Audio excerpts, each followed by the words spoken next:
Es la imagen que los policías norteamericanos enviaron a la PDI para confirmar la detención del venezolano Edgar Benítez Rubio, alias El Fresa. Él fue detenido en Indiana, Estados Unidos, por la agencia HSI y el ICE de Estados Unidos. La detención fue sin problemas. Humildad y lealtad, frase tatuada que delató su identidad y marcó el final de su huida.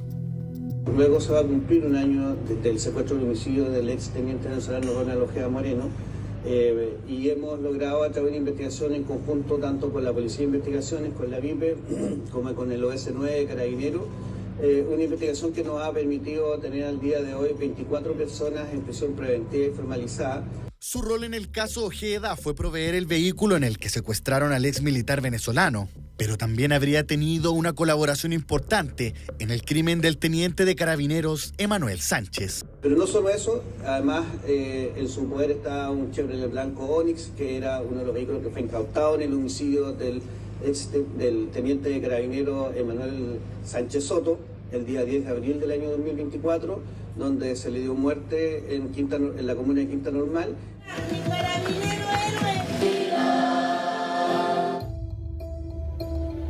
Según la fiscalía, cuando el cuerpo de Ojeda apareció enterrado en una toma de Maipú, el Fresa optó por la clandestinidad y cruzó la frontera por un paso no habilitado. Desde entonces, nada se supo de él. Logramos determinar su ruta de huida de Chile y establecer que se encontraba oculto en Estados Unidos, información que fue traspasada a las agencias y ellos procedieron a la detención en Indiana en un control policial que se le efectuó y, como señalé, ¿cierto?, la detención fue sin mayor problema. El viaje de Benítez Rubio terminó con un par de esposas en Indiana, Estados Unidos, tras meses de seguimiento y trayectos furtivos por Perú, Colombia, Panamá, Honduras y México. Para las autoridades, las piezas del rompecabezas sobre este crimen comienzan a encajar. En el caso del exteniente Ronald Ojeda hemos logrado individualizar a 16 imputados, de los cuales tenemos 7 que están con orden de detención al día de hoy y gran parte de esos 7 están efectivamente en Venezuela. Por ejemplo, en estos días nomás ahora los periodistas nos preguntaban por el caso del teniente Ojeda. Bueno, ahí se ha trabajado con las fiscalías, las policías, los tribunales de otros países para perseguir esta banda en sus dimensiones que están fuera de nuestro territorio. Ya van 5 involucrados en el asesinato del ex militar venezolano detenidos en el extranjero. La Corte de Apelaciones acogió la solicitud de 4 de ellos y ya se trabaja en el retorno de El Fresa para que enfrente a la justicia chilena. Alerta. Ha habido importantes golpes en contra del Tren de Aragua en el último tiempo con esta organización criminal que está repartida por diferentes países de Sudamérica, también en Estados Unidos, ojo, Colombia, en Perú también, detenciones relevantes de personas que eventualmente van a ser extraditadas justamente a nuestro país. Es muy relevante el rol que comienza a jugar Estados Unidos. Hay que recordar que dentro de todas estas órdenes ejecutivas que firma el presidente Donald Trump, una de ellas designa al Tren de Aragua como una organización terrorista extranjera. Y esto es relevante, ellos han estado ayudando y colaborando también, acelerando y prestando recursos, inteligencia para hacer estas detenciones. Y esto ha tenido repercusiones en Perú, en Colombia, también en Chile. Son policías también e inteligencia que trabajan de manera coordinada. Estamos con Pablo Ceballos, analista, experto en organizaciones criminales internacionales, que está acá con nosotros, viene llegando, de hecho. ¿Cómo está? Muy bien, muchas gracias, muy amable. Pablo, quiero hacer referencia a la última investigación, ¿no? Estas detenciones que han habido, el caso de Ronald Ojeda, personas que han estado relacionadas con este delito, pero también con eventualmente asesinatos de carabineros en Chile. Sí, bueno, esta es la investigación que lleva el fiscal Barros, que es una investigación muy profesional, con hipótesis bastante importantes de considerar. No nos olvidemos que el fiscal Barros ha señalado que una de las hipótesis es una motivación política detrás del homicidio de Ronald Ojeda, pero lo que demuestra es que no solamente esa investigación, es un sinnúmero de otros delitos que el fiscal ha logrado conectar por la vinculación de las personas involucradas de la estructura del Tren de Aragua en sí mismo. Eso es un fenómeno interesante y es lo que ha permitido lo que es el inicio de esta nota, ¿no? Las vinculaciones de estos sujetos en otros países cometiendo también otro tipo de delitos. Por eso se conoce como crimen organizado, y esto lo han dicho las autoridades, ¿no? Son bandas que están muy organizadas entre países justamente, y muchas veces lo que más faltaba era organización entre los propios países para poder también combatirlas, ¿no? Esto da la impresión de que se está orquestando mejor todo este esfuerzo. Sí, y no. Sí, ya, esa parte me interesa, el no. Sí, lo que pasa es que hay organizaciones del crimen organizado transnacional que toman decisiones desde su cúpula para expandirse a otros territorios. Por ejemplo, las mafias italianas tradicionales que dicen, mira, hay un buen mercado en Ecuador, vamos para Ecuador. Organizaciones como el Tren de Aragua son el resultado de componentes de inestabilidad en una región que es la región latinoamericana, donde no se toma esa decisión estratégica, sino es una consecuencia de eventos sociales que obligan a esa estructura a sacar provecho de esos eventos. En el caso específico del Tren de Aragua, cuando suceden las oleadas migratorias a partir del año 2018 en adelante, el Tren de Aragua ve una oportunidad criminal en el manejo de las trochas o los pasos irregulares de migrantes venezolanos. Y esa expansión es más bien circunstancial, pero muy efectiva, que es muy diferente a cómo se expanden otras estructuras del crimen organizado. De hecho, informes del año 2017 establecían que el Tren de Aragua era una megabanda, una de las 19 megabandas de Venezuela, pero que no tenía presencia en el exterior. Entonces estamos entendiendo que a partir del 2018 hasta el 2025, esta estructura no solamente logra salir de las cárceles de Tocorón, del estado de Aragua, de Venezuela, sino avanzar en Colombia, en Ecuador, en Bolivia, en Perú, en Chile y ahora sistemáticamente hacia el norte, hacia Estados Unidos, donde ya tiene presencia en muchos de los estados de Estados Unidos. Ese punto es clave, porque Estados Unidos ya dijo, lo tengo en el radar, y Donald Trump lo puso en la lista, digamos, la lista negra, organizaciones terroristas. ¿Cuál es el impacto que eso tiene? Bueno, tiene impactos que son complejos, ¿no es cierto? Desde el punto de vista del mundo criminal, de la atmósfera criminal, el que Estados Unidos indique que esa organización es una organización terrorista o es una organización de riesgo hemisférico, como fue calificada inicialmente, establece, a diferencia de lo que nosotros podemos pensar, que genera un potenciamiento de esa marca criminal. Y muchos delincuentes no asociados a la marca van a querer integrarse a ella por el peso que eso tiene. Ah, ¿tiene un doble filo esto entonces también? Absolutamente, siempre lo ha tenido, ¿eh? Esto es la historia de la investigación del crimen organizado, lo tiene. Cuando una marca se potencia, a diferencia de lo que uno piensa, los incentivos para ingresar son mucho más que los incentivos. Porque adquiere reputación.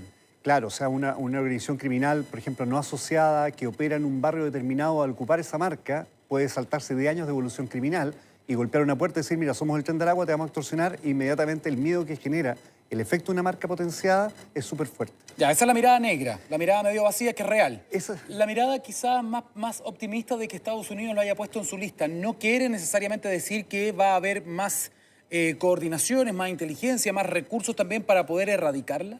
Sí, pero también puede ser que esta mirada de Estados Unidos sea exclusivamente para su territorio, o sea, sacarse el problema desde Estados Unidos. Cuando tú te sacas el problema de Estados Unidos y no coordinas con otros países, probablemente aumentas el problema de los otros países que tienen menor capacidad institucional. Y eso es quizás uno de los puntos de riesgo.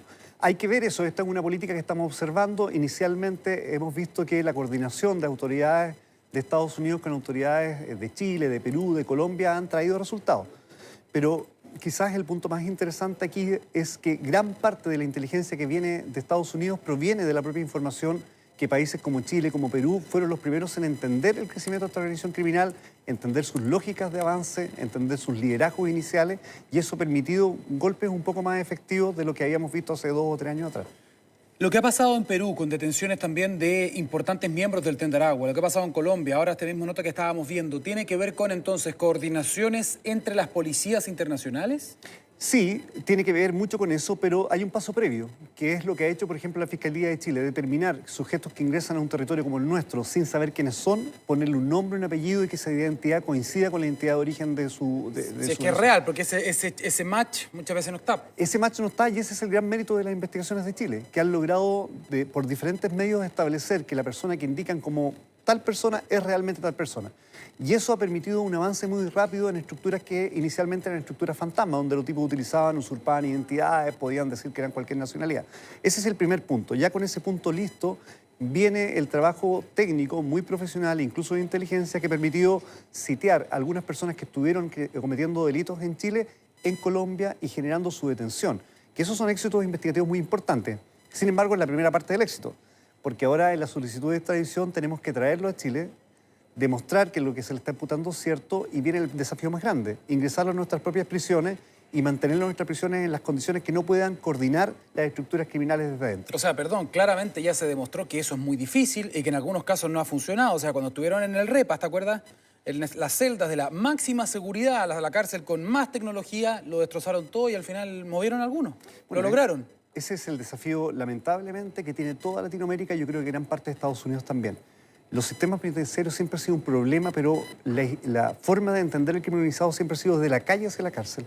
Y yo creo que hoy día, en los últimos 30 años, gran parte de las organizaciones criminales que han surgido y que han tenido la capacidad de ser transnacionales, surgen de una cárcel. Por lo tanto, quizás deberíamos tener una reorientación de primero observar lo que sucede dentro de las cárceles, evitar la gobernanza criminal para evitar lo que pueda suceder después en las calles. Porque, ¿quién manda dentro de las cárceles? La realidad, no lo que dice la institucionalidad, lo que dicen los libros de texto. ¿Quién manda dentro de las cárceles? Bueno, Aparentemente son las bandas. Sí, lo que pasa es que la pregunta, Daniel, yo creo que tiene que ver por qué mandan dentro de las cárceles, que es una muy buena pregunta, ¿no? ¿Qué es lo que los motiva? O sea, en Chile hace 30 años el delincuente que era detenido lo único que quería era salir de la cárcel lo antes posible para seguir, entre comillas, trabajando. ¿Qué es lo que genera hoy día que sea tan atractivo la gobernanza criminal intrapenitenciaria, como se denomina? Es que las cárceles se han convertido en verdaderos centros de negocio muy rentables. Por ejemplo, la dosis de una sustancia ilícita, una droga, dentro de una cárcel en Chile puede costar entre 3 y 10 veces más cara de lo que cuesta afuera. Pero el 82% de las personas que ingresan al sistema cerrado de prisión, ¿no es cierto?, en Chile, se declara consumidor de droga. Si una estructura criminal logra controlar una cárcel y administrar exclusivamente la droga, a ese porcentaje podría tener un 82% público cautivo y ganar entre 3 y 10 veces más de lo que ganan afuera. Por lo tanto, las cárceles se convierten también en un modelo criminal que no quieren abandonar. Y ese es el desafío que tiene toda la región latinoamericana, no solo Chile. Ya, pero ahí también esto desnuda un problema que uno lo dice en voz baja, en el fondo, que tiene que ver con la permisividad, tiene que ver con las fiscalizaciones, con los controles dentro de estos recintos. O sea, ¿cómo se va a poder hacer tantos llamados por teléfono, estos llamados que hacen con pura estafa? Uno ya asume por cultura general, estos están llamando desde la cárcel. O el tema de las armas que encuentran en la cárcel. O la droga, que eventualmente tiene que haber control de droga también dentro de muchos penales en Chile.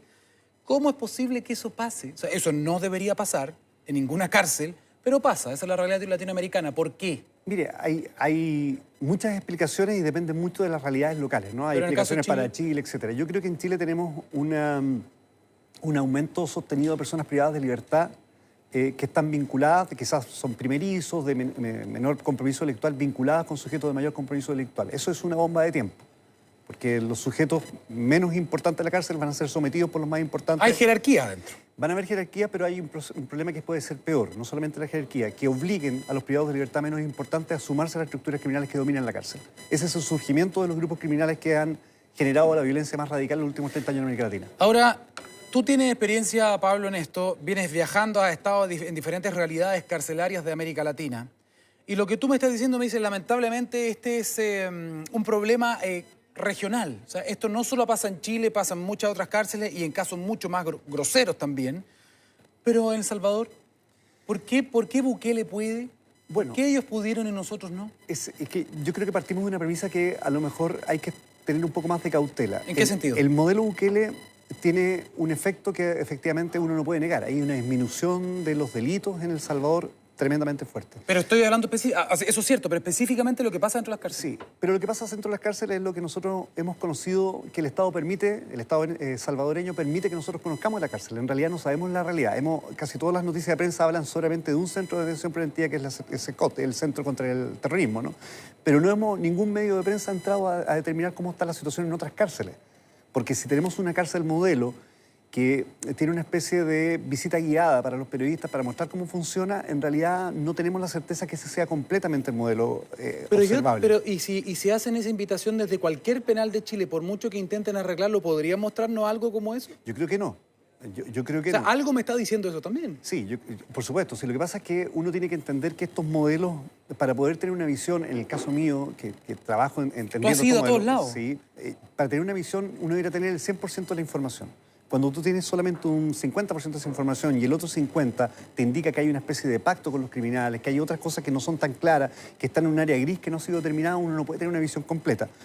Yo creo que el mejor modelo carcelario es un modelo basado en el Estado de Derecho, donde las personas que estén privadas de libertad tengan un debido proceso, ¿no es cierto?, diferenciarlo de lo que son los condenados, lo que son privados de libertad, una segmentación adecuada para diferenciar los niveles más peligrosos de criminalidad, una diferenciación de los planteles o las cárceles para poder saber dónde colocar a las personas y, lamentablemente, lo más difícil en América Latina, un sistema de vigilancia penitenciaria, en este caso Gendarmería, que sea fácil de auditar, fácil de controlar y que evite la corrupción. ¿Cuánto vale un reo mensualmente en Chile? Yo he escuchado diferentes cifras, 600.000, 800.000 pesos, quizás un poco más. Sí, depende mucho de en qué tipo de sistema se encuentra. En Chile hay dos sistemas, ¿no es cierto? Los que son los públicos y lo que son los sistemas concesionados. Claro, el rango varía entre 600.000 y 1 millón y tanto de Eso es mensualmente lo que le cuesta al Estado mantener a cada reo. Exactamente. ¿Sabéis que yo esto lo conversaba con harta gente y cuando escuchan estas cifras se impactan? ¿Ah? Dicen, claro, ellos viven adentro, tienen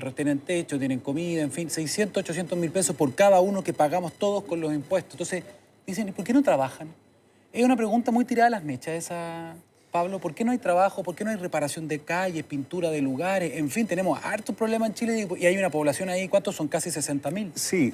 Hay en Chile, yo creo que tampoco tenemos que pensar que lo de Chile no es un modelo, está mucho mejor que otros lugares. En Chile hay centros de trabajos para los privados de libertad. Pero tú entiendes a lo que me refiero a la diferencia, entiendo. como por ejemplo Estados Unidos, que hay trabajo forzado. Sí, pero para poder generar una lógica de trabajo forzado, por ejemplo, que un grupo de presos tengan que salir de una calle, de la cárcel a pintar una calle, tú tienes que tener medidas de seguridad muy importantes. Totalmente. Y probablemente con el déficit que tenemos de gendarmes no podría darse una política. No, tendría que haber un cambio estructural. Absolutamente. Pero tener a personas que estén haciendo un aporte y que no estén en el fondo dentro, armando su jerarquía, haciendo tráfico de drogas, haciendo estafas telefónicas. O sea, prefiero armar todo este operativo para que hagan algo y aporten, que trabajen además y en algunos casos podría llevar hasta la reinserción, quién sabe, a lo que tenemos hoy día. O sea, hay privados de libertad absolutamente refractarios al sistema que no podrías ni siquiera obligarlos. Los rematados, que se llama, ¿no? Y hay que hacer esos espacios en aquellos que tienen la posibilidad de buscar el objeto de la no reincidencia en la actividad criminal y la reinserción en el sistema social. Yo creo que son desafíos súper importantes, pero son desafíos de Estado.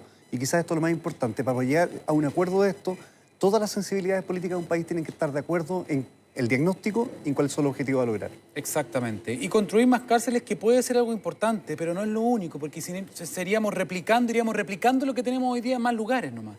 Ese es el punto. La construcción de cárceles es parte del bloque de soluciones, pero no es la solución en sí misma. Hay muchas otras soluciones, como el mejoramiento, por ejemplo, de la calidad profesional que tienen los gendarmes, de su carrera profesional. Un gendarme no puede pasar 14, 16 años sin ser reentrenado en la institución. Ya. Entonces hay muchos desafíos de ese lado. Y también hay tecnología. Atención con eso, porque esta noche les vamos a mostrar algo bien impactante para gendarmes, para policía, para pedir, para guardia, en fin. Tecnología para combatir el crimen.